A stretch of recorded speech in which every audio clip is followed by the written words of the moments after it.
This hiker heard desperate whimpering in frozen mountains and found a husky trapped in ice. Its back legs stuck and shivering, and the husky ran off into the wilderness.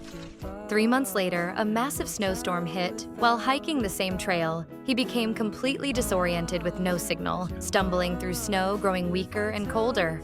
Then, through the wind, he heard a piercing howl. He looked up and saw a husky on a ridge howling repeatedly. It was the same dog with the same markings. Within 20 minutes, a rescue team appeared. They'd heard the howling and came to investigate as they wrapped him in blankets. Howled one final time, the dog had called for help the only way it knew how.